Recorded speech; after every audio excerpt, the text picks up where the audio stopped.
ಎಲ್ಲರಿಗೂ ನಮಸ್ಕಾರ. ಸ್ಪರ್ಶ ಅಕಾಡೆಮಿ ಯೂಟ್ಯೂಬ್ ಚಾನಲ್ಗೆ ತಮಗೆಲ್ಲ ಸ್ವಾಗತ. ಜನವರಿ ತಿಂಗಳ ಕರೆಂಟ್ ಅಫೇರ್ಸ್ 2026 ಇದರಲ್ಲಿ ಎಲ್ಲ ಕವರ್ ಮಾಡಿದ್ದೀವಿ. ವಿಶ್ವಸಂಸ್ಥೆಯು 2026 ವರ್ಷವನ್ನು ಅಂತಾರಾಷ್ಟ್ರೀಯ ಹುಲ್ಲುಗಾವಲುಗಳು ಮತ್ತು ಪಶುಪಾಲಕರ ವರ್ಷ ಎಂದು ಘೋಷಿಸಿದೆ. ವೆರಿ ವೆರಿ ಇಂಪಾರ್ಟೆಂಟ್ ಇದು. ಒಂದೊಂದು ವರ್ಷ ಬಂದು UN ಬಂದು ಒಂದೊಂದು ವರ್ಷಕ್ಕೆ ಒಂದೊಂದು ಹೆಸರನ್ನು ಕೊಡುವಂಥದ್ದು. ಏನು ಅಂತ ಹೇಳಿದ್ರೆ, ಒಂದು ವರ್ಷ ಬಂದು ಇಯರ್ ಆಫ್ ಗ್ಲೇಷಿಯರ್ಸ್ ಅಂತ ಕೊಟ್ಟಿದ್ದಾರೆ, ಇನ್ನೊಂದು ಬಂದು ಇಯರ್ ಆಫ್ ಕ್ಯಾಮಿಲಿಡ್ಸ್ ಅಂತ ಕೊಟ್ಟಿದ್ದಾರೆ.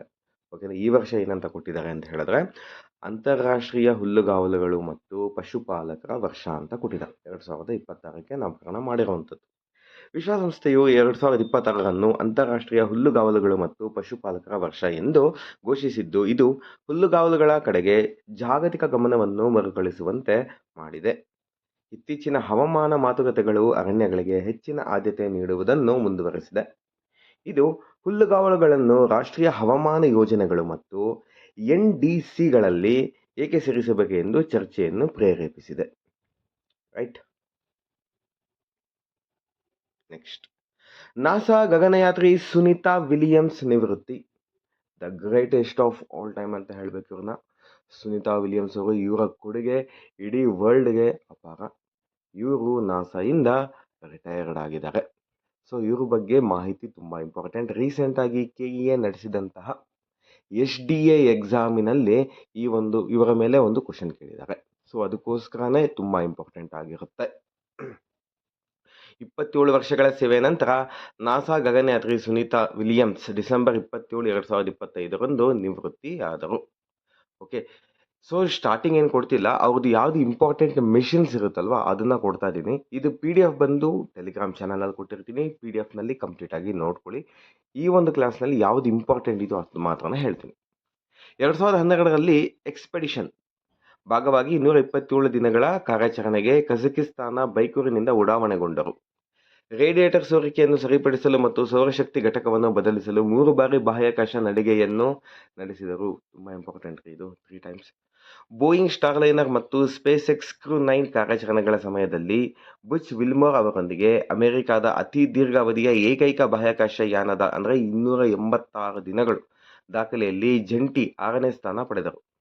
ಇತ್ತೀಚೆಗೆ ಜೂನ್ 2024ರಲ್ಲಿ ನಾಸಾದ ಬೋಯಿಂಗ್ನ ಕ್ರೂ ಫ್ಲೈಟ್ ಟೆಸ್ಟ್ ಕಾರ್ಯಾಚರಣೆಗಾಗಿ ವಿಲ್ಮೋರ್ ಅವರೊಂದಿಗೆ ಸ್ಟಾರ್ಲೈನರ್ನಲ್ಲಿ ಪ್ರಯಾಣ ಬೆಳೆಸಿದರು. 2002ರಲ್ಲಿ ನಾಸಾದ ನೀಮೋ ಕಾರ್ಯಾಚರಣೆಯಲ್ಲಿ ಭಾಗವಹಿಸಿ 9 ದಿನಗಳ ಕಾಲ ನೀರಿನ ಅಡಿಯ ಆವಾಸ ಸ್ಥಾನದಲ್ಲಿ ವಾಸಿಸಿದ್ದರು. ನಾಟ್ ಓನ್ಲಿ ಇನ್ ಸ್ಪೇಸ್, ನೀರಿನ ಕೆಳಗಡೆ, ಲೈಕ್ ಏನು ಅಂತ ಹೇಳಿದ್ರು ಆಳದಲ್ಲಿ, ಡೀಪ್ ಸಿ ಅಂತ ಹೇಳ್ತಿರಲ್ಲ, ಅಲ್ಲಿ ಕೂಡ ಇವರು 9 ದಿನಗಳ ಕಾಲ ಇದ್ದಿದ್ದು. ರೈಟ್. ಇವ್ರ ಬಗ್ಗೆ ಇಂಪಾರ್ಟೆಂಟ್ ಮಿಷನ್ಸ್ ಇದಾಗಿರುತ್ತೆ, ನೋಡ್ಕೊಳ್ಳಿ. ಎಕ್ಸಾಮಿನೇಷನ್ಗೆ ತುಂಬ ಇಂಪಾರ್ಟೆಂಟ್. ಓಕೆ.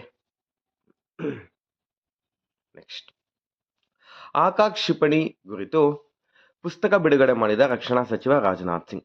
ಕೇಂದ್ರ ರಕ್ಷಣಾ ಸಚಿವ ರಾಜನಾಥ್ ಸಿಂಗ್ ಅವರು the unprecedented success story of the first indigenous supersonic multi target surface to air missile system Akash ಎಂಬ ಪುಸ್ತಕವನ್ನು ಬಿಡುಗಡೆ ಮಾಡಿದರು. ಸೊ ಇವರು ಬರೆದಿರುವಂತಹ ಪುಸ್ತಕ ಯಾವುದಾಗಿರುತ್ತೆ ಅಂತ ಹೇಳಿದ್ರೆ ಆಕಾಶ್ ಬಂದು ಕ್ಷಿಪಣಿ ಆಗಿರುತ್ತೆ, ಮಿಸೈಲ್ ಆಗಿರುತ್ತೆ. ಓಕೆ, ಮಿಸೈಲ್ ಬಗ್ಗೆ ನಮ್ಮ ರಕ್ಷಣಾ ಸಚಿವರಾದಂತಹ ರಾಜನಾಥ್ ಸಿಂಗ್ ಅವರು ಬರೆದಿರುವಂತಹ ಬುಕ್ ಇದಾಗಿರುತ್ತೆ. ಓಕೆ. ಸೊ ಫ್ರೆಂಡ್ಸ್, ಸ್ಪರ್ಶ ಅಕಾಡೆಮಿ ವತಿಯಿಂದ KEA ನಡೆಸುವಂತಹ FDA, SDA, group C ಎಕ್ಸಾಮಿನೇಷನ್ಸ್ಗೆ ಬೇಕಾಗಿರುವಂತಹ ಪೇಪರ್ 2 ಕಮ್ಯುನಿಕೇಷನ್ ಪೇಪರ್ ಆದಂತಹ computer science, English, Kannada total 1500 questions ಇದೆ. ನಿಮ್ಗೇನಾದ್ರು ಬೇಕಿದ್ದಲ್ಲಿ ಕೆಳಗಡೆ ಕಾಣುತ್ತಿರುವ ವಾಟ್ಸಪ್ ನಂಬರ್ಗೆ ಮೆಸೇಜ್ ಮಾಡಿ. ಖ್ಯಾತ ಪರಿಸರ ವಿಜ್ಞಾನಿ ಮಾಧವ್ ಗಾಡ್ಗೀಳ್ ನಿಧನಗೊಂಡಿದ್ದಾರೆ. ತುಂಬ ಇಂಪಾರ್ಟೆಂಟ್, ಎಸ್ಪೆಷಲಿ ನಮ್ಮ KPSC ಎಕ್ಸಾಮಿನೇಷನ್ಸ್ಗೆ, KEA ಎಕ್ಸಾಮಿನೇಷನ್ಸ್ಗೆ. ಯಾಕಂತ ಹೇಳಿದ್ರೆ ವೆಸ್ಟರ್ನ್ ಘಾಟ್ಸ್ ಅಂತ ಬಂದಿದ ತಕ್ಷಣನೇ ನಮಗೆ ಮೈಂಡಲ್ಲಿ ಬರುವಂಥದ್ದು 2 ನೇಮ್ಸ್. ಒಂದು ಬಂದು ಕಸ್ತೂರಿ ರಂಗನ್ ವರದಿ, ಇನ್ನೊಂದು ಬಂದು ಮಾಧವ್ ಗಾಡ್ಗೀಳ್ ವರದಿ. ಸೊ ಗಾಡ್ಗೀಳ್ ಅವರು ನಿಧನಗೊಂಡಿರುವಂಥದ್ದು. ಇಂಡಿಯಾ ಕಂಡಂತಹ ದ ಬೆಸ್ಟ್ ಎನ್ವಿರಾನ್ಮೆಂಟಲಿಸ್ಟ್ ಇವರಾಗಿರ್ತಾರೆ. ಇವ್ರ ಬಗ್ಗೆ ಸ್ವಲ್ಪ ಇನ್ಫಾರ್ಮೇಷನ್ನ ನೋಡ್ಕೊಳ್ಳೋಣ. ಸಮುದಾಯದ ಹಕ್ಕುಗಳು ಮತ್ತು ಸುಸ್ಥಿರ ಅಭಿವೃದ್ಧಿ ಪ್ರತಿಪಾದಕರೆಂದು ಹೆಸರಾಗಿದ್ದ ಹಿರಿಯ ಪರಿಸರ ವಿಜ್ಞಾನಿ ಮಾಧವ್ ಗಾಡ್ಗೀಳ್ ಅವರು ನಿಧನರಾದರು.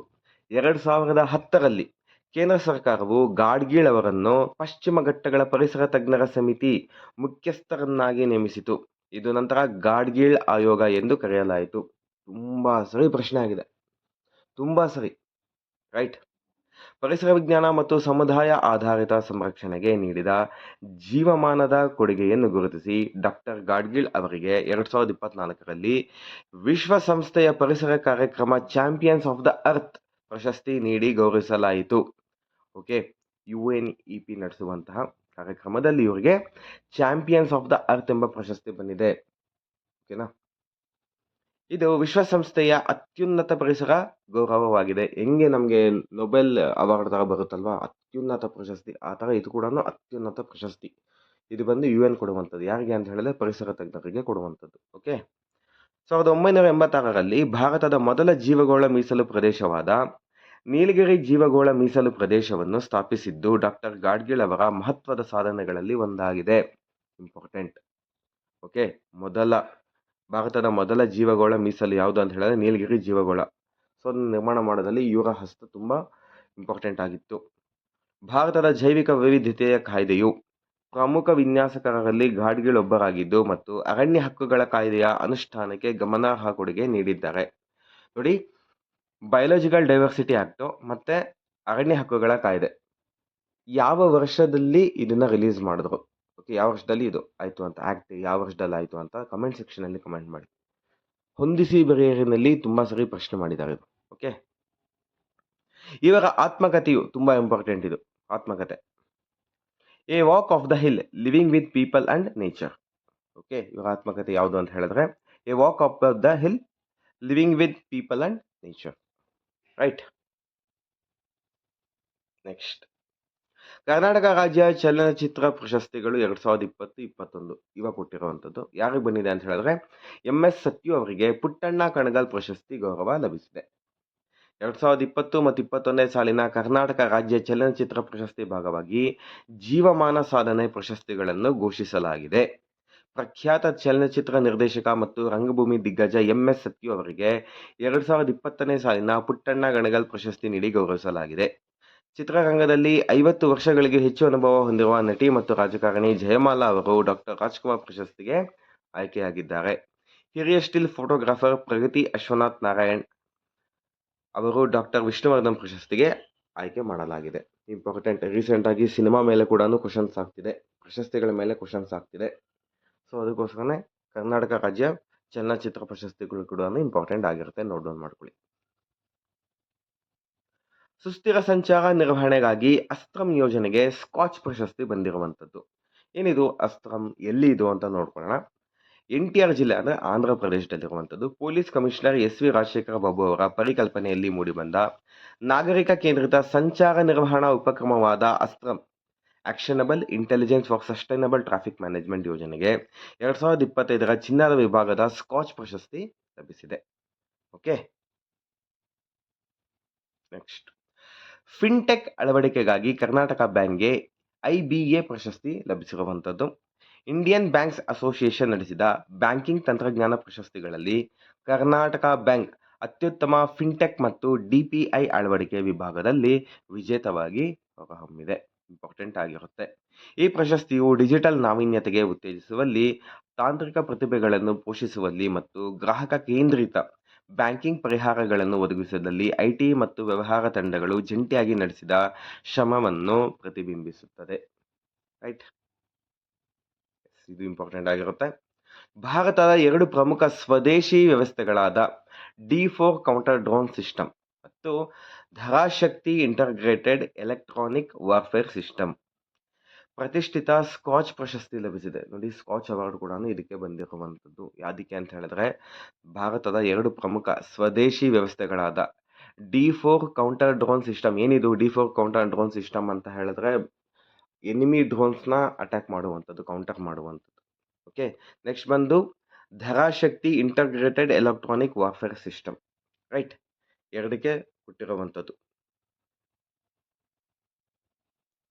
ನೆಕ್ಸ್ಟ್, ಪದ್ಮವಿಭೂಷಣ ಪ್ರಶಸ್ತಿಗಳು 2026 ವಿಜೇತರನ್ನ ನೋಡ್ಕೊಳ್ಳೋಣ. ಪದ್ಮವಿಭೂಷಣ ತುಂಬಾ ಇಂಪಾರ್ಟೆಂಟ್.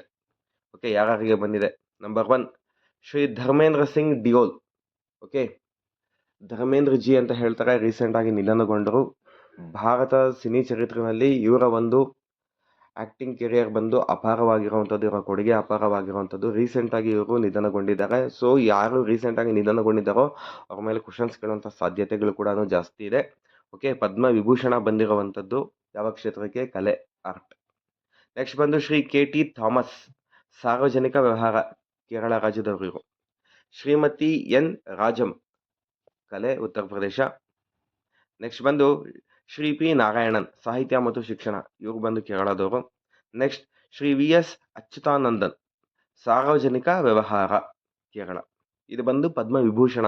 ನೆಕ್ಸ್ಟ್ ಬಂದು ಪದ್ಮಭೂಷಣ ಪ್ರಶಸ್ತಿಗಳು ಯಾರಿಗೆ ಬಂದಿದೆ ಅಂತ ಹೇಳಿದ್ರೆ ಶ್ರೀಮತಿ ಅಲ್ಕಾ ಯಾಗ್ನಿಕ್, ಇವ್ರು ಬಂದು ಒಳ್ಳೆ ಸಿಂಗರ್. ಇವರು ಅಲ್ಕಾ ಯಾಗ್ನಿಕ್ ಸಾಂಗ್ಸ್ ತುಂಬ ಚೆನ್ನಾಗಿರುತ್ತೆ ಕೇಳೋದಕ್ಕೆ.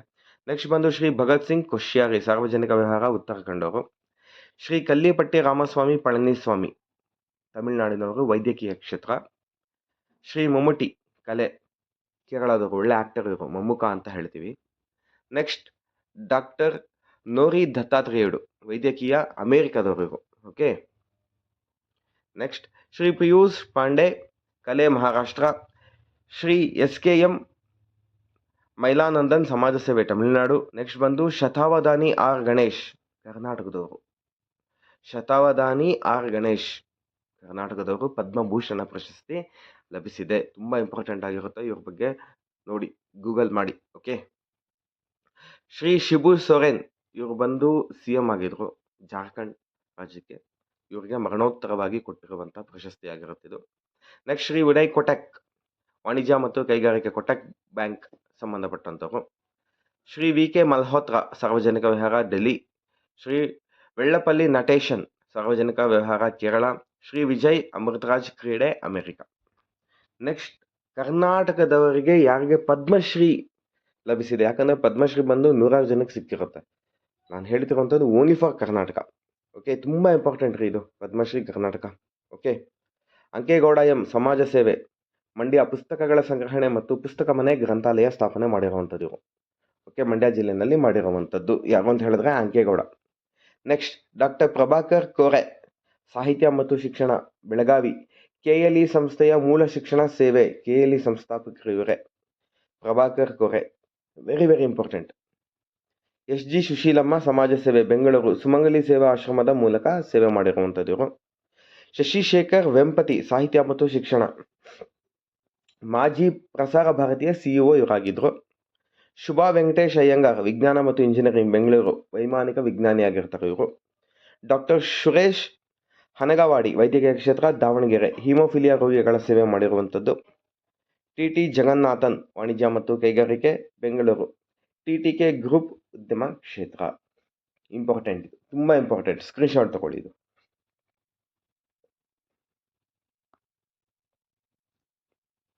ನೆಕ್ಸ್ಟ್ ಗ್ರೂಪ್ ಕ್ಯಾಪ್ಟನ್ ಸುಭಾಂಶು ಶುಕ್ಲಾ ಅವರಿಗೆ ಅಶೋಕ ಚಕ್ರ ಪ್ರಶಸ್ತಿ ಕೊಟ್ಟು ಗೌರವ ಮಾಡಿದ್ದಾರೆ. ಓಕೆ. ಭಾರತೀಯ ವಾಯುಪಡೆಯ ಪೈಲಟ್ ಮತ್ತು ಗಗನಯಾತ್ರಿ ಗ್ರೂಪ್ ಕ್ಯಾಪ್ಟನ್ ಸುಭಾಂಶು ಶುಕ್ಲಾ ಅವರಿಗೆ ಭಾರತದ ಅತ್ಯುನ್ನತ ಶಾಂತಿಕಾಲದ ಶೌರ್ಯ ಪ್ರಶಸ್ತಿಯಾದ ಅಶೋಕ ಚಕ್ರವನ್ನು ಜನವರಿ 26, 2026ರಂದು ರಾಷ್ಟ್ರಪತಿ ದ್ರೌಪದಿ ಮುರ್ಮು ಅವರು ಪ್ರದಾನ ಮಾಡಿದರು. ಓಕೆ, ಇವರು ಯಾವೊಂದು ಮಿಷನ್ನಲ್ಲಿ ಪಾರ್ಟಿಸಿಪೇಟ್ ಮಾಡಿದರು ಅದನ್ನ ಕಮೆಂಟ್ ಸೆಕ್ಷನಲ್ಲಿ ಕಮೆಂಟ್ ಮಾಡಿ, ಇಂಪಾರ್ಟೆಂಟ್. ವಿಪತ್ತು ನಿರ್ವಹಣೆಗಾಗಿ ಸುಭಾಷ್ ಚಂದ್ರ ಬೋಸ್ ರಾಷ್ಟ್ರೀಯ ಪ್ರಶಸ್ತಿ 2026 ಯಾರು ಕೊಟ್ಟಿದ್ದಾರೆ ಅಂತ ಹೇಳಿದ್ರೆ ಲೆಫ್ಟಿನೆಂಟ್ ಕರ್ನಲ್ ಸೀತಾ ಅಶೋಕ್ ಶೆಲ್ಕೆ. 2024ರ ವಯನಾಡು ಭೂಕುಸಿತ ಸಂದರ್ಭದಲ್ಲಿ ವಿಪತ್ತು ಪರಿಹಾರ ಕಾರ್ಯಾಚರಣೆಗಳ ನೇತೃತ್ವ ವಹಿಸಿದ್ದ ಲೆಫ್ಟಿನೆಂಟ್ ಕರ್ನಲ್ ಸೀತಾ ಅಶೋಕ್ ಶೆಲ್ಕೆ ಮತ್ತು ಸಿಕ್ಕಿಂ ರಾಜ್ಯ ವಿಪತ್ತು ನಿರ್ವಹಣಾ ಪ್ರಾಧಿಕಾರ ಇವರನ್ನು 2026ನೇ ಸಾಲಿನ ಸುಭಾಷ್ ಚಂದ್ರ ಬೋಸ್ ಆಪ್ದಾ ಪ್ರಬಂಧನ್ ಪುರಸ್ಕಾರಕ್ಕೆ ಆಯ್ಕೆ ಮಾಡಲಾಗಿದೆ. ಇಂಪಾರ್ಟೆಂಟ್, ನೋಟ್ ಡೌನ್ ಮಾಡ್ಕೊಳ್ಳಿ. ಓಕೆ. ಮಾನವ ಹಕ್ಕುಗಳ ಹೋರಾಟಗಾರ್ತಿ ಗ್ರಾಸಾ ಮಾರ್ಷಲ್ಗೆ ಇಂದಿರಾ ಗಾಂಧಿ ಪ್ರಶಸ್ತಿ ಲಭಿಸಿದೆ. ಇತ್ತೀಚೆಗೆ ಮೊಜಾಂಬಿಕ್ನ ಮಾನವ ಹಕ್ಕುಗಳ ಹೋರಾಟಗಾರ್ತಿ ಮತ್ತು ಮಾನವತಾವಾದಿ ಗ್ರಾಸಾ ಮಾರ್ಷಲ್ ಅವರನ್ನು 2025ನೇ ಸಾಲಿನ ಶಾಂತಿ, ನಿಶಸ್ತ್ರೀಕರಣ ಮತ್ತು ಅಭಿವೃದ್ಧಿಗಾಗಿ ಇಂದಿರಾ ಗಾಂಧಿ ಪ್ರಶಸ್ತಿಗೆ ಆಯ್ಕೆ ಮಾಡಲಾಗಿದೆ. ಈ ಪ್ರಶಸ್ತಿಯನ್ನು ಭಾರತದ ಮಾಜಿ ಪ್ರಧಾನಿ ಇಂದಿರಾ ಗಾಂಧಿ ರವರ ನೆನಪಿಗಾಗಿ 1986ರಲ್ಲಿ ಅವರ ಹೆಸರಿನ ಟ್ರಸ್ಟ್ ಸ್ಥಾಪಿಸಿತು. ಇದನ್ನು ಇಂದಿರಾ ಗಾಂಧಿ ಶಾಂತಿ ಪ್ರಶಸ್ತಿ ಎಂದು ಕರೆಯಲಾಗುತ್ತದೆ. ಓಕೆ, ಪ್ರಶಸ್ತಿಯ ಮೊತ್ತ 1 ಕೋಟಿ ರೂಪಾಯಿ. ನಗದು ಬಹುಮಾನ, ಒಂದು ಟ್ರೋಫಿ ಮತ್ತು ಪ್ರಶಂಸನಾ ಪತ್ರವನ್ನು ಒಳಗೊಂಡಿರುತ್ತದೆ. ಓಕೆ. ಯುನೆಸ್ಕೋ ವಿಶ್ವ ಪರಂಪರೆಯ ತಾತ್ಕಾಲಿಕ ಪಟ್ಟಿಗೆ ಸೇರಿದ ಬೌದ್ಧ ಧರ್ಮದ ಡೈಮಂಡ್ ಟ್ರಯಾಂಗಲ್. ಯುನೆಸ್ಕೋಗೆ ಯಾವೆಲ್ಲ ಸೇರುತ್ತೆ ಅದು ಬಂದು ನೆಕ್ಸ್ಟ್ ಎಕ್ಸಾಮಿನೇಷನ್ಸ್ನಲ್ಲಿ ಪ್ರಶ್ನೆ ಆಗಿರುವಂಥದ್ದು. ಸೊ ಏನು ಅಂತ ಹೇಳಿದ್ರೆ ಇಂಪಾರ್ಟೆಂಟ್ ಇದು ಕೂಡ ಆಗಿರುವಂಥದ್ದು. ಯುನೆಸ್ಕೋ ವಿಶ್ವ ಪರಂಪರೆಯ ತಾತ್ಕಾಲಿಕ ಪಟ್ಟಿಗೆ ಸೇರಿದ ಬೌದ್ಧ ಧರ್ಮದ ಡೈಮಂಡ್ ಟ್ರಯಾಂಗಲ್ ಯಾವ ರಾಜ್ಯದಲ್ಲಿದೆ? ಒಡಿಸ್ಸಾ ರಾಜ್ಯದಲ್ಲಿ ಇರುವಂಥದ್ದು. ಒಡಿಸ್ಸಾದ ಪ್ರಸಿದ್ಧ ಬೌದ್ಧ ಕೇಂದ್ರಗಳಾದ, ಇದು ಇಂಪಾರ್ಟೆಂಟ್, ಯಾವುದು ಬೌದ್ಧ ಕೇಂದ್ರಗಳು? ಲಲಿತಗಿರಿ, ಉದಯಗಿರಿ, ರತ್ನಗಿರಿ ಇವುಗಳನ್ನು ಒಳಗೊಂಡಿರುವ ಡೈಮಂಡ್ ಟ್ರಯಾಂಗಲ್, ವಜ್ರ ತ್ರಿಕೋನ. ಓಕೆ. ಯುನೆಸ್ಕೋ ವಿಶ್ವ ಪರಂಪರೆಯ ಕೇಂದ್ರ ಅಧಿಕೃತವಾಗಿ ಭಾರತದ ವಿಶ್ವ ಪರಂಪರೆಯ ತಾಣಗಳ ತಾತ್ಕಾಲಿಕ ಪಟ್ಟಿಗೆ ಸೇರಿದೆ. ಓಕೆ. ಈ ಡೈಮಂಡ್ ಟ್ರಯಾಂಗಲ್ ಒಡಿಶಾದ ಜಾಜ್ಪುರ್ ಮತ್ತು ಕಟಕ್ ಜಿಲ್ಲೆಗಳಲ್ಲಿ ನೆಲೆಗೊಂಡಿರುವ 3 ಪರಸ್ಪರ ಸಂಬಂಧ ಹೊಂದಿರುವ ಬೌದ್ಧ ಮಠಗಳ ಸಂಕೀರ್ಣಗಳ ಸರಣಿಯಾಗಿದೆ. ಈ ತಾಣಗಳು 1500 ವರ್ಷಗಳ ಸುದೀರ್ಘ ಇತಿಹಾಸವನ್ನು ದಾಖಲಿಸುವುದರಿಂದ ಅತ್ಯಂತ ವಿಶಿಷ್ಟವಾಗಿದೆ. ಇವು ಬೌದ್ಧ ಧರ್ಮದ 3 ಪ್ರಮುಖ ಪಂಥಗಳ ವಿಕಾಸವನ್ನು ಪ್ರದರ್ಶಿಸುತ್ತದೆ. ಯಾವುದು? ತೇರವಾಡ ಅಂದರೆ ಹೀನಯಾನ ಬೌದ್ಧಿಸಂ, ಮಹಾಯಾನ ವಜ್ರಯಾನ, ಗೂಢ ಬೌದ್ಧ ಧರ್ಮ ಅಂತ ಹೇಳ್ತಿರೋದನ್ನ. ಯಾವುದನ್ನ? Vajrayana. Okay. Very very important ಇದು, ನೋಟ್ ಡೌನ್ ಮಾಡ್ಕೊಳ್ಳಿ. ಮುಂಬೈ ಮತ್ತು ಅಹಮದಾಬಾದ್ ನಡುವೆ ಭಾರತದ ಮೊದಲ ಬುಲೆಟ್ ಟ್ರೈನ್ ಉಡಾವಣೆ. Bullet train first time in India. ಏನಕ್ಕೆ ಬುಲೆಟ್ ಟ್ರೈನ್ ಅಂತ ಹೇಳ್ತೀರಾ ಅಂದರೆ because of the speed. 320 km/h ಅಷ್ಟು ವೇಗದಲ್ಲಿ ಹೋಗುವಂಥದ್ದು. First time in India bullet train ಮಾಡ್ತಿರುವಂಥದ್ದು. ಯಾವ ಮಾರ್ಗ ಅಂತ ಹೇಳಿದ್ರೆ ಮುಂಬೈ ಟು ಅಹಮದಾಬಾದ್. ಓಕೆ. ಭಾರತದ ಮೊದಲ ಬುಲೆಟ್ ಟ್ರೈನ್ ಆಗಸ್ಟ್ 15, 2027 ಸಿದ್ಧವಾಗಲಿದೆ ಎಂದು ರೈಲ್ವೆ ಸಚಿವ ಅಶ್ವಿನಿ ವೈಷ್ಣವ್. ಸಚಿವರ ಬಗ್ಗೆ 2 ಎಕ್ಸಾಮಿನೇಷನ್ಸ್ನಲ್ಲಿ ಕೂಡ ಪ್ರಶ್ನೆ ಆಗಿದೆ. ಸಹಕಾರ ಮಂತ್ರಿ ಕೇಳಿದ್ರು, ಐ ಥಿಂಕ್ ಕೋಆಪರೇಟಿವ್ ಮಿನಿಸ್ಟರ್ ಕೇಳಿದ್ರು, ಅಮಿತ್ ಶಾ ಆಗಿದ್ರು. ಇನ್ನೊಂದು ಮಿನಿಸ್ಟರ್ ಬಗ್ಗೆ ಕೂಡ ಕೇಳಿದ್ರು. FDN ಕೂಡ ಪ್ರಶ್ನೆ ಆಗಿದೆ, SDN ಕೂಡ ಪ್ರಶ್ನೆ ಆಗಿದೆ. ಸೊ ರೈಲ್ವೆ ಮಂತ್ರಿ ಯಾರಾಗಿದ್ದಾರೆ ಅಂತ ಹೇಳಿದ್ರೆ ಅಶ್ವಿನಿ ವೈಷ್ಣವ್ ಆಗಿದ್ದಾರೆ. Okay. National high speed rail corporation limited ಪ್ರಸ್ತುತ ಮುಂಬೈ ಮತ್ತು ಅಹಮದಾಬಾದ್ ನಡುವೆ ದೇಶದ ಮೊದಲ ಬುಲೆಟ್ ರೈಲು ಕಾರಿಡಾರ್ ಯೋಜನೆಯನ್ನು ಜಾರಿಗೆ ತರುತ್ತಿದೆ. Very very important. ಓಕೆ. ಒಟ್ಟು ಉದ್ದ ಸುಮಾರು 508 ಕಿಲೋಮೀಟರ್ಗಳು. ವೇಗ ನೋಡಿ, ಸ್ಪೀಡ್ ನೋಡಿ, ಗಂಟೆಗೆ ಗರಿಷ್ಠ 320 ಕಿಲೋಮೀಟರ್ ವೇಗದಲ್ಲಿ ಚಲಿಸುವ ಸಾಮರ್ಥ್ಯ, 320 km/h. ಓಕೆ. ತಂತ್ರಜ್ಞಾನ ಜಪಾನ್ನ ಶಿಂಕ್ಷಕಾನ್ ತಂತ್ರಜ್ಞಾನವನ್ನು ಬಳಸಲಾಗುತ್ತಿದೆ. ಸಮಯ ಉಳಿತಾಯ ಪ್ರಸ್ತುತ 6-7 ಗಂಟೆಗಳ ಪ್ರಯಾಣ ಅವಧಿಯನ್ನು ಇದು ಸುಮಾರು 2-3 ಗಂಟೆಗಳಿಗೆ ಇಳಿಸಲಿದೆ. ಎಷ್ಟು ಫಾಸ್ಟ್ ಇರುತ್ತೆ ನೋಡಿ. ನೆಕ್ಸ್ಟ್, ಭಾರತೀಯ ಸೇನೆಯಿಂದ 2026ನೇ ವರ್ಷ ನೆಟ್ವರ್ಕಿಂಗ್ ಮತ್ತು ಡೇಟಾ ಸೆಂಟ್ರಿಸಿಟಿ ವರ್ಷ ಎಂದು ಘೋಷಣೆ ಮಾಡಿದ್ದಾರೆ. ಭಾರತ ಸೇನೆಯಿಂದ ಇಂಡಿಯನ್ ಆರ್ಮಿ 2026ನೇ ವರ್ಷವನ್ನು ನೆಟ್ವರ್ಕಿಂಗ್ ಮತ್ತು ಡೇಟಾ ಸೆಂಟ್ರಿಸಿಟಿ ವರ್ಷ ಎಂದು ಘೋಷಣೆ ಮಾಡಿರುವಂಥದ್ದು. ಇಂಪಾರ್ಟೆಂಟ್ ಆಗಿರುತ್ತೆ. ಈ ಉಪಕ್ರಮವು ಸೇನೆಯಲ್ಲಿ ಡಿಜಿಟಲ್ ಸಂಪರ್ಕವನ್ನು ಹೆಚ್ಚಿಸುವುದು, ನೈಜ ಸಮಯದ ನಿರ್ಧಾರಗಳನ್ನು ತೆಗೆದುಕೊಳ್ಳುವುದು ಮತ್ತು ಯುದ್ಧದ ಸಾಮರ್ಥ್ಯವನ್ನು ವೃದ್ಧಿಸುವ ಗುರಿಯನ್ನು ಹೊಂದಿದೆ. ಈ ಮೂಲಕ ಭವಿಷ್ಯದ ಸವಾಲುಗಳನ್ನು ಎದುರಿಸಬಲ್ಲ ಫ್ಯೂಚರ್ ರೆಡಿ ಸೈನ್ಯವನ್ನು ನಿರ್ಮಿಸುವುದು ಇದರ ಉದ್ದೇಶವಾಗಿದೆ. ಓಕೆ. ಲಾಸ್ಟ್ ಇಯರ್ ಏನಿತ್ತು ಅಂತ ಹೇಳಿದ್ರೆ 2024-25 ವರ್ಷ ಏನಿತ್ತು ಅಂತ ಹೇಳಿದ್ರೆ ತಂತ್ರಜ್ಞಾನ ಅಳವಡಿಕೆಯ ವರ್ಷ, ಇಯರ್ ಆಫ್ ಟೆಕ್ನಾಲಜಿ ಅಬ್ಸಾರ್ಪ್ಷನ್. ಈ ವರ್ಷ ಏನಾಗಿದೆ? ನೆಟ್ವರ್ಕಿಂಗ್ ಮತ್ತು ಡೇಟಾ ಸೆಂಟ್ರಿಸಿಟಿ ಇಯರ್ ಆಗಿದೆ. ಓಕೆ. ನೆಕ್ಸ್ಟ್, ದೋಸ್ತಿ 17 ತ್ರಿಪಕ್ಷೀಯ ಕಡಲ ಸಹಕಾರ ಬಲಪಡಿಸಲು ಕರಾವಳಿ ರಕ್ಷಣಾ ಪಡೆಗಳ ಸಮರಾಭ್ಯಾಸ. ಹಿಂದೂ ಮಹಾಸಾಗರದಲ್ಲಿ ಕಡಲ ಸಹಕಾರ ಮತ್ತು ಸಾಮೂಹಿಕ ಭದ್ರತೆಯನ್ನು ಹೆಚ್ಚಿಸುವ ಉದ್ದೇಶದಿಂದ ಭಾರತ, ಮಾಲ್ಡೀವ್ಸ್, ಶ್ರೀಲಂಕಾ 3 ದೇಶಗಳು ಸೇರಿ ಎಲ್ಲಿ ಮಾಲೆ ನಗರದಲ್ಲಿ ದೋಸ್ತಿ ಸಮರಾಭ್ಯಾಸವನ್ನು ಪ್ರಾರಂಭಿಸಿದೆ. ದೋಸ್ತಿ ಸಮರಾಭ್ಯಾಸ ಯಾವ ದೇಶಗಳ ಮಧ್ಯೆ? ಭಾರತ, ಮಾಲ್ಡೀವ್ಸ್ ಮತ್ತು ಶ್ರೀಲಂಕಾ. ಎಲ್ಲಿ ನಡೆಸಿದೆ? ಮಾಲೆ.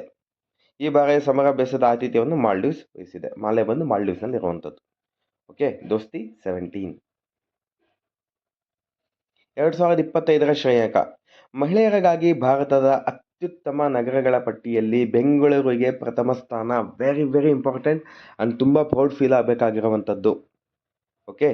ಮಹಿಳೆಯರಿಗಾಗಿ ಭಾರತದ ಅತ್ಯುತ್ತಮ ನಗರಗಳ ಪಟ್ಟಿಯಲ್ಲಿ ಬೆಂಗಳೂರಿಗೆ ಪ್ರಥಮ ಸ್ಥಾನ ಬಂದಿದೆ. ಭಾರತದ ಮಹಿಳೆಯರಿಗಾಗಿ ಉನ್ನತ ನಗರಗಳು 2025 ವರದಿಯಲ್ಲಿ ಬೆಂಗಳೂರು ಪ್ರಥಮ ಸ್ಥಾನ ಪಡೆಯುವ ಮೂಲಕ ಮಹಿಳೆಯರಿಗೆ ಭಾರತದ ಅತ್ಯುತ್ತಮ ನಗರವಾಗಿ ಹೊರಹೊಮ್ಮಿದೆ. ಓಕೆ, ಈ ವರದಿಯನ್ನು ಅವತಾರ್ ಗ್ರೂಪ್ ಬಿಡುಗಡೆ ಮಾಡಿದ್ದು, ದೇಶಾದ್ಯಂತ 125 ನಗರಗಳನ್ನು ಮಹಿಳೆಯರ ಒಳಗೊಳ್ಳುವಿಕೆ, ಸುರಕ್ಷತೆ, ಉದ್ಯೋಗ ಮತ್ತು ಜೀವನದ ಗುಣಮಟ್ಟದಂತಹ ಮಾನದಂಡಗಳ ಆಧಾರದ ಮೇಲೆ ಮೌಲ್ಯಮಾಪನ ಮಾಡಲಾಗಿದೆ. ಬೆಂಗಳೂರು ನಗರವು 53.29ರಷ್ಟು ನಗರ ಒಳಗೊಳ್ಳುವಿಕೆ ಸ್ಕೋರ್, ಅಂದರೆ ಸಿಟಿ ಇನ್ಕ್ಲೂಷನ್ ಸ್ಕೋರ್ ಅಂತ ಹೇಳ್ತೀವಿ, ಪಡೆಯುವ ಮೂಲಕ ಮೊದಲ ಶ್ರೇಯಾಂಕವನ್ನು ಭದ್ರಪಡಿಸಿಕೊಂಡಿದೆ. ಈ ಪಟ್ಟಿಯಲ್ಲಿ ಚೆನ್ನೈ ನಗರವು 49.86 ಅಂಕಗಳೊಂದಿಗೆ 2ನೇ ಸ್ಥಾನದಲ್ಲಿದೆ. ಇಂಪಾರ್ಟೆಂಟ್. ಬೆಂಗಳೂರು ಬಂದು ಟಾಪ್. ಓಕೆ, 26ನೇ ಸಾಲಿನ ಹೆನ್ಲಿ ಪಾಸ್ಪೋರ್ಟ್ ಇಂಡೆಕ್ಸ್ ತುಂಬಾ ಸರಿ ಪ್ರಶ್ನೆ ಆಗಿದೆ. ಹೆನ್ಲಿ ಪಾಸ್ಪೋರ್ಟ್ ಬಂದು ಏನು ಅಂತ ಹೇಳಿದ್ರೆ, ಜಾಗತಿಕ ಸಂಚಾರದ ವಿಶ್ವದ ಅತ್ಯಂತ ವಿಶ್ವಾಸಾರ್ಹ ಶ್ರೇಯಾಂಕವಾಗಿದೆ. ಯಾವ ಪಾಸ್ಪೋರ್ಟ್ಗೆ ಎಷ್ಟು ಬೆಲೆ ಇದೆ ಅಂತ ಇಲ್ಲಿ ಗೊತ್ತಾಗ್ಬಿಡುತ್ತೆ. ಓಕೆ, ಇದು ಪಾಸ್ಪೋರ್ಟ್ ಹೊಂದಿರುವವರು ಮುಂಚಿತವಾಗಿ ವೀಸಾ ಪಡೆಯುವ ಅಗತ್ಯವಿಲ್ಲದೆ ಎಷ್ಟು ದೇಶಗಳಿಗೆ ಭೇಟಿ ನೀಡಬಹುದು ಎಂದನ್ನು ಅಳೆಯುತ್ತದೆ. ಸಿಂಪಲ್ ಏನು ಅಂದರೆ, ಸಿಂಗಾಪುರ್ ಪಾಸ್ಪೋರ್ಟ್ ಮೋರ್ ದ್ಯಾನ್ 180 ಕಂಟ್ರೀಸ್ನಲ್ಲಿ ವೀಸಾನೇ ತೊಗೊಳ್ಬೇಕಾಗಿಲ್ಲ, ಆರಾಮಾಗಿ ಹೋಗ್ಬೋದು. ಓಕೆ, ಆ ಥರ ವೀಸಾ ಫ್ರೀ ಟ್ರಾವೆಲಿಂಗ್ ಇರ್ತದಲ್ವಾ, ಅಂತಹ ಒಂದು ಪಾಸ್ಪೋರ್ಟ್ಸ್ ರ್ಯಾಂಕ್ ಅನ್ನೋದು ತುಂಬ ಜಾಸ್ತಿ ಇರುತ್ತೆ. ಓಕೆ, ಸಿಂಗಾಪುರ ಈ ಪಟ್ಟಿಯಲ್ಲಿ ಪ್ರಥಮ ಸ್ಥಾನ ಅಲಂಕರಿಸಿದೆ. ಸಿಂಗಾಪುರದ ನಾಗರಿಕರು ವೀಸಾ ಇಲ್ಲದೆ 192 ದೇಶಗಳು ವಿಸಿಟ್ ಮಾಡ್ಬೋದು. ಮೈ ಗಾಡ್.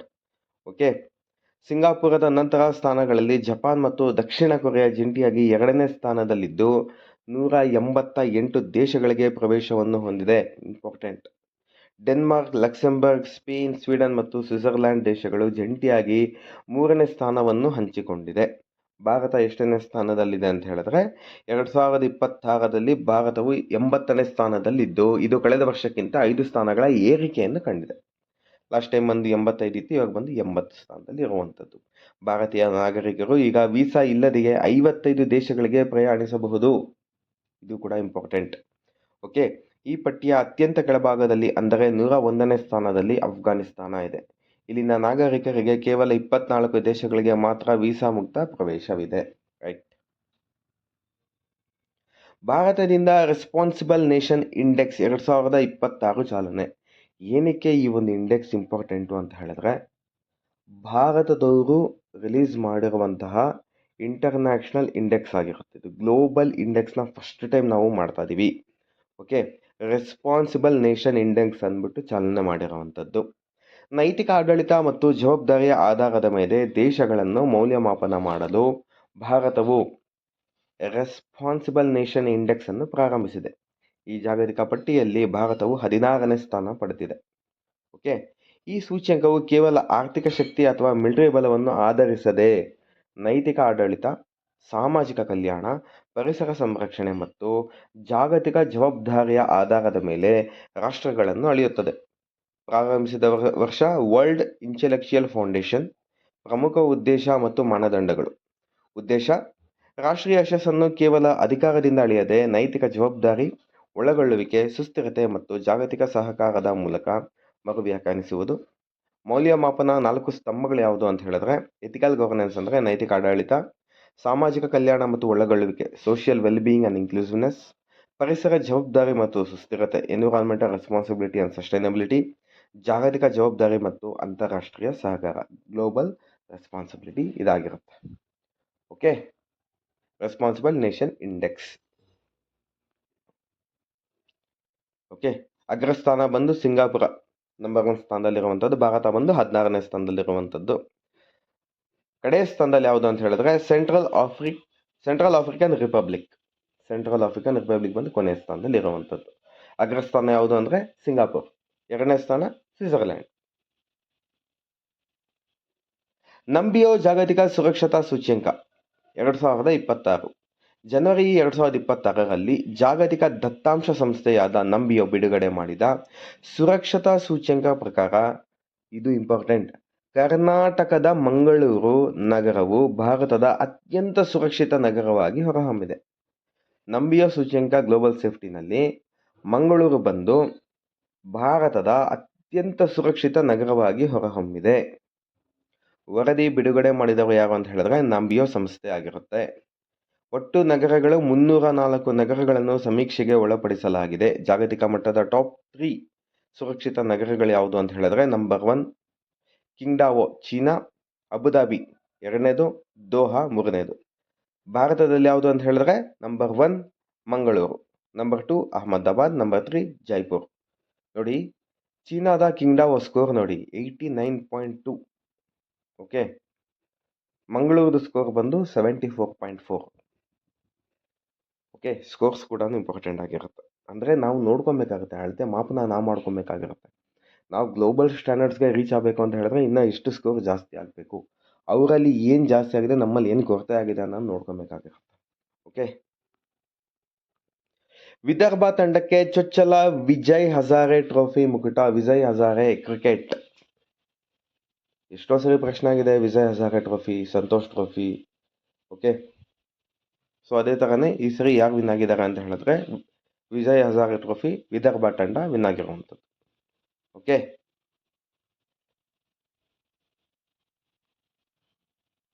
ನಿಕೋಲಸ್ ಮಡುರೋ ಬಂಧನ. ಅಮೆರಿಕದ ಪಡೆಗಳು ವೆನಿಜುಲಾದ ಅಧ್ಯಕ್ಷ ನಿಕೋಲಸ್ ಮಡುರೋ ಅವರನ್ನು ಬೃಹತ್ ವೈಮಾನಿಕ ದಾಳಿಯ ನಂತರ ಬಂಧಿಸಿವೆ ಎಂದು ವರದಿಯಾಗಿದೆ. ಇದರಿಗೆ ಏನು ಅಂತ ಹೇಳಿ ಬಂಧಿಸೋದಕ್ಕೆ ಆಪರೇಷನ್ ಅಬ್ಸಲ್ಯೂಟ್ ರಿಸಾಲ್ವ್. ಏನಕ್ಕೆ ಇವ್ರನ್ನ ಬಂಧಿಸಿದ್ದಾರೆ ಅಂತ ಹೇಳಿದ್ರೆ ನಾರ್ಕೋ ಟೆರರಿಸಮ್ ಅಂತ ಹೇಳ್ತಾರೆ. ಏನು ಅಂತ ಹೇಳಿದ್ರೆ ಇವ್ರನ್ನ ಡ್ರಗ್ ಡೀಲರ್ ಅಂತ ಹೇಳ್ಬಿಟ್ಟು ಇವ್ರನ್ನ ಅರೆಸ್ಟ್ ಮಾಡಿರುವಂಥದ್ದು. ಯಾರು ಅಂತ ಹೇಳಿದ್ರೆ USA ಅರೆಸ್ಟ್ ಮಾಡಿದೆ. ಏನಕ್ಕೆ ಇವ್ರ ಬಗ್ಗೆ ಕೊಟ್ಟಿದ್ದೀನಿ ಅಂತ ಹೇಳಿದ್ರೆ SDN ಅಲ್ಲಿ ಇವ್ರ ಬಗ್ಗೆ ಪ್ರಶ್ನೆ ಆಗಿದೆ. ಓಕೆ, ರೀಸೆಂಟಾಗಿ ವೆನಿಜುಲಾ ದೇಶದ ಹೊಸದಾಗಿ ಪ್ರೆಸಿಡೆಂಟ್ ಆದವ್ರ ಬಗ್ಗೆ ಕೇಳಿದ್ದಾರೆ. ಯಾರು ಅಂತ ಹೇಳಿದ್ರೆ ಇವರು ಇದಾಗಿದ್ದಾದ್ಮೇಲೆ ಡೆಲ್ಸಿ ರೋಡ್ರಿಗಸ್, ಇದೇ ಆಪ್ಷನ್ ಇತ್ತು, ಡೆಲ್ಸಿ ರೋಡ್ರಿಗಸ್ ಅವರು ಇವಾಗ ನೂತನ ಪ್ರೆಸಿಡೆಂಟ್ ಆಗಿರುವಂಥದ್ದು ವೆನಿಜುಲಾ ದೇಶಕ್ಕೆ.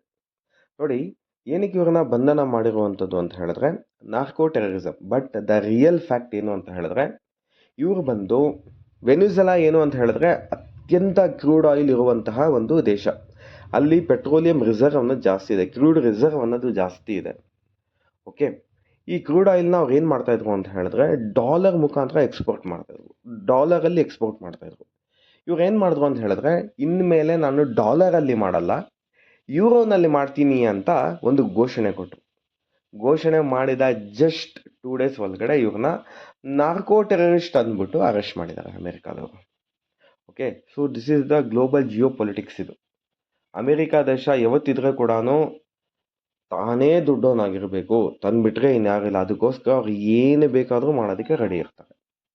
ದ ವೈಟ್ ಕಾಲರ್ ಕ್ರಿಮಿನಲ್ಸ್ ಅಂತ ಹೇಳ್ತೀವಿ ಅವ್ರನ್ನ, USA ಅವ್ರನ್ನ.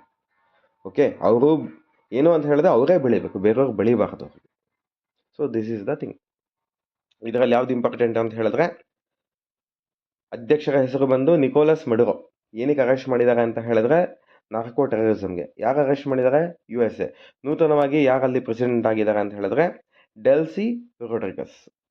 ಓಕೆ, ನೆಕ್ಸ್ಟ್, ಅಮೆರಿಕಾದಲ್ಲಿ ಬಾಂಬ್ ಸೈಕ್ಲೋನ್ ರಜಾಕಾಲದ ಪ್ರಯಾಣಕ್ಕೆ ಭಾರಿ ಅಡ್ಡಿ. ಏನಿದು?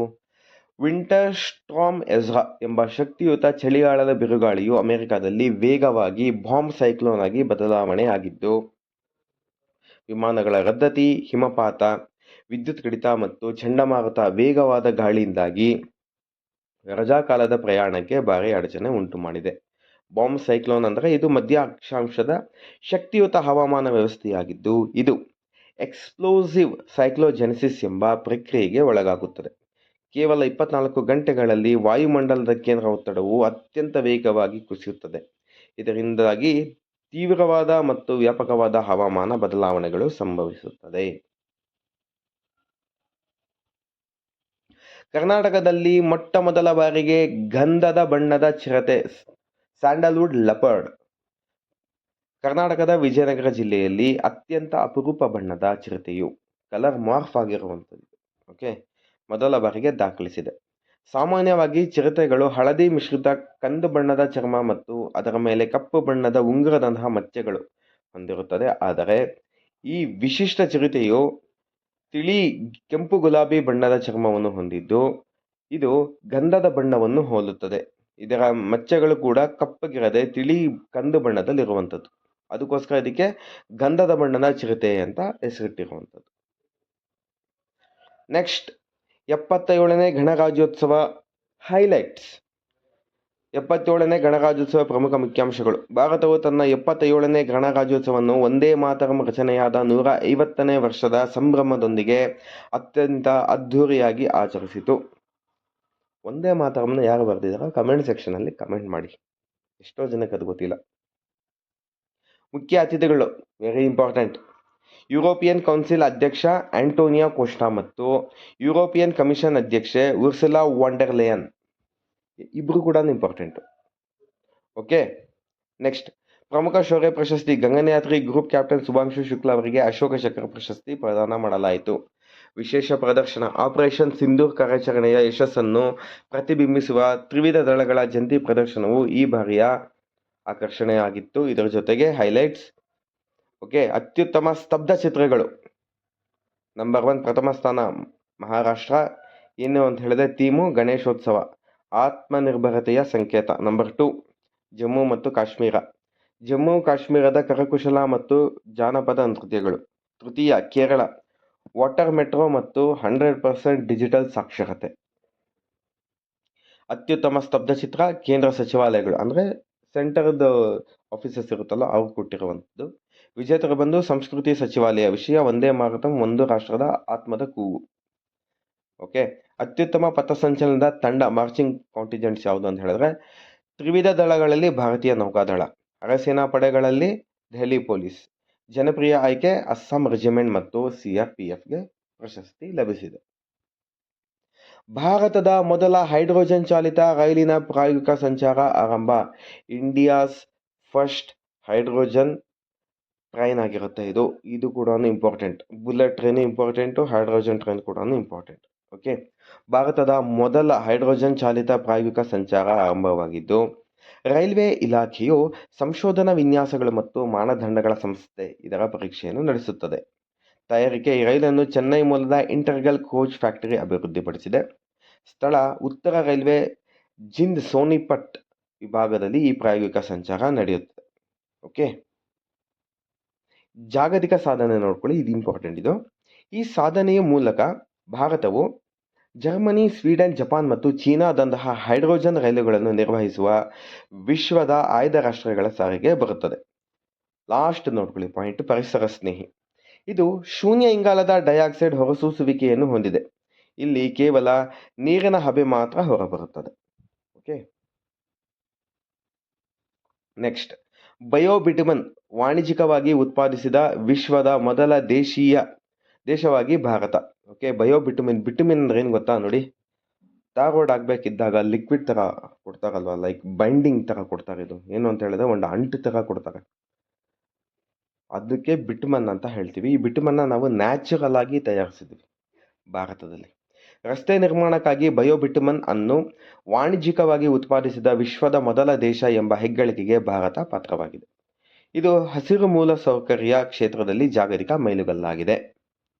ಇದು ರಸ್ತೆ ನಿರ್ಮಾಣದಲ್ಲಿ ಬಳಸಲಾಗುವ ಸಾಂಪ್ರದಾಯಿಕ ಪೆಟ್ರೋಲಿಯಂ ಬಿಟುಮನ್ ಅಂದರೆ ಡಾಂಬರಿಗೆ ಪರಿಸರ ಸ್ನೇಹಿ ಪರ್ಯಾಯವಾಗಿದೆ. ಏನ್ರಿಂದ ಮಾಡ್ತಾರೆ ಇದು ಅಂತ ಹೇಳಿದ್ರೆ ಉತ್ಪಾದನೆ. ಇದು ಕೃಷಿ ತ್ಯಾಜ್ಯಗಳಿಂದ, ವಿಶೇಷವಾಗಿ ಭತ್ತದ ಹುಲ್ಲಿನಿಂದ ಉತ್ಪಾದಿಸಲಾಗುತ್ತದೆ. ಇದು ರಸ್ತೆಯ ಗುಣಮಟ್ಟಕ್ಕೆ ಧಕ್ಕೆ ತರದಂತೆ ಪೆಟ್ರೋಲಿಯಂ ಮೂಲದ ಬಿಟುಮನ್ ಅನ್ನು ಭಾಗಶಃ ಬದಲಾಯಿಸಬಲ್ಲದು. Okay,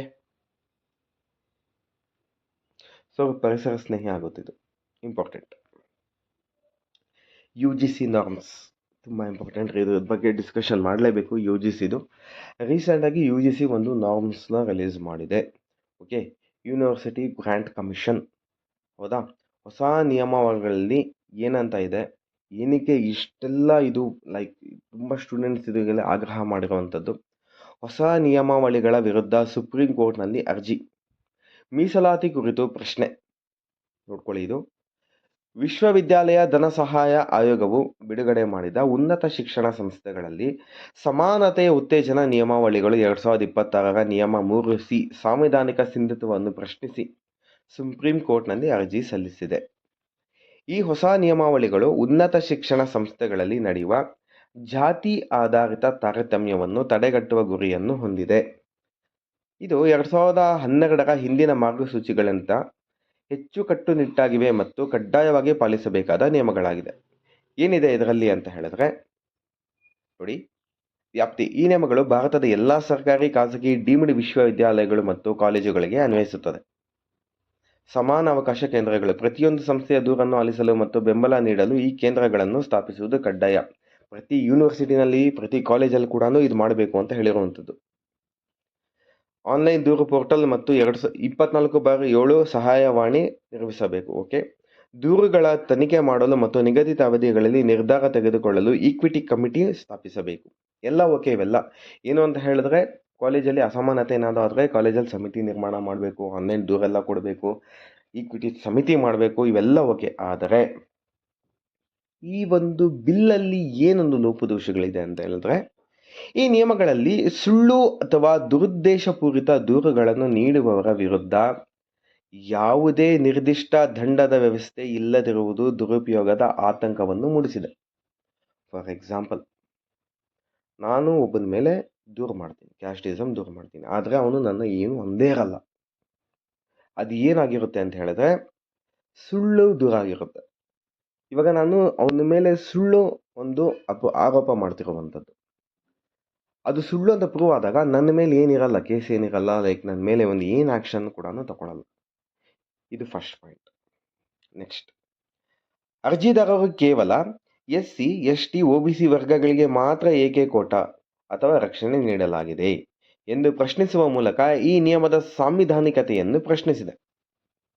right to equality article number 14 ಏನು ಹೇಳುತ್ತೆ ಅಂತ ಹೇಳಿದ್ರೆ, all are equal before the constitution ಅಂತ ಹೇಳ್ತಾರೆ. All are equal. Right to equality ಅಂದ್ರೆ ಏನು? ಆಲ್ ಆರ್ ಈಕ್ವಲ್ ಅಂತಾನೆ ಆರ್ಟಿಕಲ್ 14 ಹೇಳುವಂಥದ್ದು. ಆದರೆ ಇಲ್ಲಿ ಏನಾಗಿದೆ ಅಂತ ಹೇಳಿದ್ರೆ ನೋಡಿ, SC, ST, OBC ವರ್ಗಗಳಿಗೆ ಮಾತ್ರ ಅಂತ ಕೊಟ್ಟಿದ್ದಾರೆ. ಇಲ್ಲಿ ಎಲ್ಲರೂ ಅಂತ ಕೊಡಬೇಕಾಗಿತ್ತು. What about general category? General ಕ್ಯಾಟಗರಿನ ಮೆನ್ಷನ್ನೇ ಮಾಡಿಲ್ಲ. ಅಂದರೆ ಜನರಲ್ ಕ್ಯಾಟಗರೀಸ್ ಮೇಲೆ ಏನಾದರೂ ಅಟ್ರಾಸಿಟೀಸ್ ಏನಾದರೂ ಆದರೆ ಅವ್ರಿಗೆ ಈಕ್ವಾಲಿಟಿ ಅನ್ನೋದಿಲ್ವಾ? ಇದನ್ನ ಪ್ರಶ್ನೆ ಮಾಡಿದ್ದಾರೆ ಸುಪ್ರೀಂ ಕೋರ್ಟ್ನಲ್ಲಿ. ಸುಪ್ರೀಂ ಕೋರ್ಟ್ ಅರ್ಜಿನಲ್ಲಿ ಇದೇ ಇದೆ. What about general category status? Okay, ಕೇವಲ SC, ST, OBC ವರ್ಗಗಳಿಗೆ ಮಾತ್ರ ಏಕೆ ಕೋಟಾ ಅಥವಾ ರಕ್ಷಣೆ ನೀಡಲಾಗಿದೆ? ನಮ್ಗೆ ರಕ್ಷಣೆ ಬೇಡವಾ? ಜನರಲ್ ಕ್ಯಾಟಗರಿಗೆ ರಕ್ಷಣೆ ಬೇಡ ಅಂತ ಸುಪ್ರೀಂ ಕೋರ್ಟಲ್ಲಿ ಇದೇ ಪ್ರಶ್ನೆ ಮಾಡಲಾಗಿದೆ. ಆರ್ಟಿಕಲ್ 14ನ ಕ್ಲೈಮ್ ಮಾಡಿದ್ದಾರೆ ಅವರು. ಓಕೆ, ನೆಕ್ಸ್ಟ್, ಸಂವಿಧಾನದ ವಿಧಿಗಳು. ಈ ವಿಷಯವು ಸಂವಿಧಾನದ ವಿಧಿ 14 ಸಮಾನತೆ, ವಿಧಿ 15 ತಾರತಮ್ಯದ ನಿಷೇಧ ಮತ್ತು ವಿಧಿ 16ಕ್ಕೆ ಸಂಬಂಧಿಸಿದೆ. ಸೊ ಇದಕ್ಕೋಸ್ಕರ ದೊಡ್ಡ ಗಲಾಟೆ ಆಯಿತು. ಇವಾಗ ಸುಪ್ರೀಂ ಕೋರ್ಟಿಂದ ಸ್ಟೇ ಕೂಡ ಬಂದ್ಬಿಟ್ಟಿದೆ. UGC ಗ್ರಾಂಟ್ಸ್ ಮೇಲೆ ಸ್ಟೇ ಕೂಡ ಬಂದಿದೆ. ಪಾಸ್ ಮಾಡಬೇಡಿ, ಇದು ಸ್ಟೇನಲ್ಲಿ ಇಟ್ಕೊಳ್ಳಿ ಅಂತ ಸ್ಟೇ ತಂದಿದ್ದಾರೆ. Okay, so university grant commission ಬಗ್ಗೆ ಸ್ವಲ್ಪ ಇನ್ಫಾರ್ಮೇಷನ್ ನೋಡ್ಕೊಳ್ಳೋಣ. UGC ಬಂದು ಸ್ಟ್ಯಾಚ್ಯೂಟರಿ ಬಾಡಿ ಆಗಿರುತ್ತೆ. Formally established in 1956 under UGC act. ಯಾವಾಗ ಸ್ಥಾಪಿಸಲಾಯಿತು ಅಂತ ಹೇಳಿದ್ರೆ under UGC act 1956. Responsible for regulating, coordinating and maintaining standards in higher education across the country. Complete ಒಂದು ಲೈಸೆನ್ಸಿಂದ ಹಿಡಿದು, ಕಂಪ್ಲೀಟ್ ಮೈಂಟೆನೆನ್ಸಿಂದ ಹಿಡಿದು, ರೂಲ್ಸ್ ಆ್ಯಂಡ್ ರೆಗ್ಯುಲೇಷನ್ಸಿಂದ ಹಿಡಿದು ಕಂಪ್ಲೀಟ್ ಇವರೇ ಮಾಡುವಂಥದ್ದು UGC grant commission. Okay, it functions under ministry of education. Okay, ಶಿಕ್ಷಣದ ಮಂತ್ರಾಲಯದ ಅಡಿಯಲ್ಲಿ ಬರುವಂಥದ್ದು. Consists of A chairman, vice chairman, members. Central government. Head quarters ಬಂದು ನ್ಯೂ ಡೆಲ್ಲಿ. ನೆಕ್ಸ್ಟ್, ಯುನೆಸ್ಕೋ ವಿಶ್ವ ಪರಂಪರೆಯ ಮಾನ್ಯತೆಗಾಗಿ ಮೇಘಾಲಯದ ಜೀವಂತ ಬೇರು ಸೇತುವೆಗಳ ನಾಮ ನಿರ್ದೇಶನ. ಇದು ಇಂಪಾರ್ಟೆಂಟ್. ಓಕೆ, ಮೇಘಾಲಯದ ವಿಶಿಷ್ಟ ಸಾಂಸ್ಕೃತಿಕ ಪರಂಪರೆಯಾದ ಜೀವಂತ ಬೇರು ಸೇತುವೆಗಳು ಜಾಗತಿಕ ಮನ್ನಣೆ ಪಡೆಯುವತ್ತ ಒಂದು ಹೆಜ್ಜೆ ಹತ್ತಿರವಾಗಿದೆ. ಭಾರತವು ಅಧಿಕೃತವಾಗಿ ಜಿಂಕಿಯೋಂಗ್ ಶ್ರೀ ಲೈಚಾಯ್ ಸಾಂಸ್ಕೃತಿಕ ಭೂದೃಶ್ಯ ಎಂಬ ಶೀರ್ಷಿಕೆಯಡಿ 2026-27ನೇ ಸಾಲಿನ ವಿಶ್ವ ಪರಂಪರೆಯು ಮೌಲ್ಯಮಾಪನ ಚಕ್ರಕ್ಕಾಗಿ ನಾಮನಿರ್ದೇಶನ ದಾಖಲೆಗಳನ್ನು ಯುನೆಸ್ಕೋಗೆ ಸಲ್ಲಿಸಿದೆ. ಓಕೆ, ಲಿವಿಂಗ್ ರೂಟ್ ಬ್ರಿಡ್ಜಸ್ ಎಲ್ಲಿರುತ್ತೆ ಅಂತ ಹೇಳಿದ್ರೆ ಇದು ನಿಮಗೆ ಮೇಘಾಲಯದಲ್ಲಿ ಬರುವಂಥದ್ದು. ಓಕೆ, ಸುಪ್ರೀಂ ಕೋರ್ಟ್ ತೀರ್ಪು. ಋತುಸ್ರಾವದ ಆಯೋಗವು ವಿಧಿ 21ರ ಅಡಿ ಮೂಲಭೂತ ಹಕ್ಕಾಗಿದೆ. Okay, so menstrual health is a fundamental right ಆಗಿರುತ್ತೆ. ಯಾವ ಆರ್ಟಿಕಲ್ ಕೆಳಗಡೆ ಬರುತ್ತೆ ಅಂತ ಹೇಳಿದ್ರೆ ಆರ್ಟಿಕಲ್ 21 ಅಡಿಯಲ್ಲಿ ಬರುವಂಥದ್ದು. Very very important. ಓಕೆ, ಐತಿಹಾಸಿಕ ತೀರ್ಪಿದು. ಭಾರತ supreme court doctor Jaya Thakur versus union of India, ಕನ್ನಡದಲ್ಲಿ ಡಾಕ್ಟರ್ ಜಯಾ ಠಾಕೂರ್ ವಿರುದ್ಧ ಭಾರತ ಸರ್ಕಾರ ಎಂಬ ಮಹತ್ವದ ಪ್ರಕರಣದಲ್ಲಿ ಋತುಸ್ರಾವದ ಆಯೋಗದ ಹಕ್ಕನ್ನು ಸಂವಿಧಾನದ ವಿಧಿ 21ರ ಅಡಿಯಲ್ಲಿ ಮೂಲಭೂತ ಹಕ್ಕು ಎಂದು ಘೋಷಿಸಿದೆ. ಮೆನ್ಶುರಲ್ ಹೆಲ್ತ್, ಋತುಸ್ರಾವದ ಆರೋಗ್ಯವು ವಿಧಿ 21ರ ಅಡಿಯಲ್ಲಿ ಫಂಡಮೆಂಟಲ್ ರೈಟ್ ಆಗಿರುತ್ತೆ. ವೆರಿ ವೆರಿ ಇಂಪಾರ್ಟೆಂಟ್, ಇದು ಮೂಲಭೂತ ಹಕ್ಕಾಗಿರುತ್ತೆ. ಯಾವ ಒಂದು ಕೇಸ್ ಹೇಳುತ್ತೆ ಅಂತ ಹೇಳಿದ್ರೆ doctor Jaya Thakur versus union of India case. 100% ಪ್ರಶ್ನೆ ಆಗುತ್ತೆ. ವರ್ಷದಲ್ಲಿ ಯಾವುದಾದ್ರು ಎಕ್ಸಾಮಿನೇಷನ್ ಇದ್ರ ಬಗ್ಗೆ ಪ್ರಶ್ನೆ ಆಗುವಂಥ ಚಾನ್ಸಸ್ ಜಾಸ್ತಿ ಇದೆ. ಓಕೆ, ಶಾಲಾ ಸೌಲಭ್ಯಗಳು. ಎಲ್ಲ ಶಾಲೆಗಳಲ್ಲಿ ವಿದ್ಯಾರ್ಥಿನಿಯರಿಗೆ ಉಚಿತವಾಗಿ ಸ್ಯಾನಿಟರಿ ಪ್ಯಾಡ್ಗಳನ್ನು ಒದಗಿಸಬೇಕು ಮತ್ತು ಹುಡುಗಿಯರಿಗೆ ಪ್ರತ್ಯೇಕ ಶೌಚಾಲಯ ವ್ಯವಸ್ಥೆಯನ್ನು ಕಲ್ಪಿಸಬೇಕು ಎಂದು ಕೋರ್ಟ್ ಆದೇಶಿಸಿದೆ. ರಾಷ್ಟ್ರೀಯ ನೀತಿ ಜಾರಿ. 6ರಿಂದ 12ನೇ ತರಗತಿಯ ಹದಿಹರೆಯದ ವಿದ್ಯಾರ್ಥಿನಿಯರಿಗೆ ಕೇಂದ್ರ ಸರ್ಕಾರದ ಶಾಲಾ ಬಾಲಕಿಯರ ಋತುಸ್ರಾವದ ನೈರ್ಮಲ್ಯ ನೀತಿಯನ್ನು ದೇಶದಾದ್ಯಂತ ಕಟ್ಟುನಿಟ್ಟಾಗಿ ಜಾರಿಗೊಳಿಸುವಂತೆ ನ್ಯಾಯಾಲಯವು ನಿರ್ದೇಶನ ನೀಡಿದೆ. ನಾವು it's A fundamental right. Okay, note down ಮಾಡ್ಕೊಳ್ಳಿ. ಭಾರತ ಯುರೋಪಿಯನ್ ಯೂನಿಯನ್ ಮುಕ್ತ ವ್ಯಾಪಾರ ಒಪ್ಪಂದ, the mother of all deals ಅಂತ ಹೇಳ್ತೀವಿ ಇದನ್ನ. ರೀಸೆಂಟ್ ಆಗಿ ನಡೆದಂಥದ್ದು 2026 ಗಣರಾಜ್ಯೋತ್ಸವಕ್ಕೆ ಇವರೇ ನಮಗೆ ಗೆಸ್ಟ್ ಆಗಿ ಬಂದಂಥದ್ದು. ಯುರೋಪಿಯನ್ ಕೌನ್ಸಿಲ್ ಅಧ್ಯಕ್ಷ ಆಂಟೋನಿಯೋ ಕೋಸ್ಟಾ ಮತ್ತು ಯುರೋಪಿಯನ್ ಕಮಿಷನ್ ಅಧ್ಯಕ್ಷೆ ಉರ್ಸುಲಾ ವಾನ್ ಡೆರ್ ಲಿಯಾನ್ ಅವರು 2 ದಿನಗಳ ಭಾರತ ಭೇಟಿಯ ಸಂದರ್ಭದಲ್ಲಿ ಮಹತ್ವದ ವ್ಯಾಪಾರ ಒಪ್ಪಂದಕ್ಕೆ ಸಹಿ ಹಾಕಲಾಗಿದೆ. The mother of all deals ಅಂತ ಹೇಳ್ತೀವಿ ಇದನ್ನ. ಈ ಒಪ್ಪಂದದ ಪ್ರಮುಖ ಮುಖ್ಯಾಂಶಗಳನ್ನ ನೋಡ್ಕೊಳ್ಳೋಣ. ನಂಬರ್ 1, ಶುಲ್ಕ ಕಡಿತ. ಈ ಒಪ್ಪಂದದ ಅಡಿಯಲ್ಲಿ ಭಾರತಕ್ಕೆ ರಫ್ತಾಗುವ 90%ಕ್ಕೂ ಹೆಚ್ಚು ಯುರೋಪಿಯನ್ ಸರಕುಗಳ ಮೇಲಿನ ಸುಂಕವನ್ನು ರದ್ದುಗೊಳಿಸಲಾಗುತ್ತದೆ. ನೆಕ್ಸ್ಟ್, ರಫ್ತುದಾರರಿಗೆ ಉಳಿತಾಯ. ಯುರೋಪಿಯನ್ ರಫ್ತುದಾರರು ವರ್ಷಕ್ಕೆ ಸುಮಾರು 4 ಬಿಲಿಯನ್ ಯುರೋಗಳಷ್ಟು ಸುಂಕವನ್ನು ಉಳಿಸಲು ಈ ಒಪ್ಪಂದ ಸಹಕಾರಿಯಾಗಿದೆ. ಐತಿಹಾಸಿಕ ಮುಕ್ತತೆ. ಭಾರತವು ತನ್ನ ಯಾವುದೇ ಪಾಲುದಾರ ದೇಶಕ್ಕೆ ನೀಡಿದಷ್ಟು ದೊಡ್ಡ ಮಟ್ಟದ ವ್ಯಾಪಾರ ಅವಕಾಶವನ್ನು ಯುರೋಪಿಯನ್ ಯೂನಿಯನ್ಗೆ ನೀಡಿದೆ. ಉದ್ಯೋಗ ಸೃಷ್ಟಿ. ಯಾವ ಒಂದು ಉದ್ಯಮಗಳಲ್ಲಿ ಅಂತ ಹೇಳಿದ್ರೆ ಟೆಕ್ಸ್ಟೈಲ್ಸ್, ಜವಳಿ, ಚರ್ಮ, ರಾಸಾಯನಿಕಗಳು, ಎಲೆಕ್ಟ್ರಾನಿಕ್ಸ್ ಮತ್ತು ಆಭರಣಗಳಂತಹ ಹೆಚ್ಚು ಶ್ರಮದಾಯಕ ಕ್ಷೇತ್ರಗಳಿಗೆ ಇದು ಹೆಚ್ಚಿನ ಲಾಭ ತರಲಿದೆ. ಏಕೆಂದರೆ ಈ ಕ್ಷೇತ್ರಗಳಲ್ಲಿ ಭಾರತವು ಯುರೋಪಿಯನ್ ತಯಾರಕರೊಂದಿಗೆ ನೇರ ಪೈಪೋಟಿ ಹೊಂದಿಲ್ಲ. ಅದಕ್ಕೋಸ್ಕರ ವೆರಿ ಇಂಪಾರ್ಟೆಂಟ್ ಇದು. Okay, India EU FTA. Okay, ಇಲ್ಲಿ ನೋಡ್ಕೊಳ್ಳಿ ಸೌಲಭ್ಯಗಳು ವಿವರಣೆ. ವ್ಯಾಪಾರ ವೃದ್ಧಿ. 2032 ವೇಳೆಗೆ ಭಾರತಕ್ಕೆ ಯುರೋಪಿಯನ್ ರಫ್ತುಗಳನ್ನು ದುಪ್ಪಟ್ಟುಗೊಳಿಸುವ ಗುರಿ ಇದಾಗಿರುವಂಥದ್ದು. ಹವಾಮಾನ ಬೆಂಬಲ. ಭಾರತ ಇಂಗಾಲದ ಹೊರಸೂಸುವಿಕೆಯನ್ನು ಕಡಿಮೆ ಮಾಡುವ ಪ್ರಯತ್ನಗಳಿಗೆ ಯುರೋಪ್ನಿಂದ ಧನ ಸಹಾಯ. ಬೌದ್ಧಿಕ ಆಸ್ತಿ ಹಕ್ಕು. ಯುರೋಪಿಯನ್ ಟ್ರೇಡ್ ಮಾರ್ಕ್ಗಳು, ವಿನ್ಯಾಸಗಳು, ಹಕ್ಕುಸ್ವಾಮ್ಯಗಳು ಮತ್ತು ವ್ಯಾಪಾರ ರಹಸ್ಯಗಳಿಗೆ ಬಲವಾದ ರಕ್ಷಣೆ. ಡಿಜಿಟಲ್ ವ್ಯಾಪಾರ. ಸುರಕ್ಷಿತ, ನ್ಯಾಯಯುತ ಮತ್ತು ಊಹಿಸಬಹುದಾದ ಆನ್ಲೈನ್ ವಾಣಿಜ್ಯಕ್ಕಾಗಿ ವಿಶೇಷ ಅಧ್ಯಾಯ. ಸೇವೆಗಳಿಗೆ ಪ್ರವೇಶ. ಹಣಕಾಸು ಮತ್ತು ಸಾಗರ ಸೇವೆಗಳಲ್ಲಿ ಯುರೋಪಿಯನ್ ಸೇವಾ ಪೂರೈಕೆದಾರರಿಗೆ ವಿಶೇಷ ಪ್ರವೇಶ.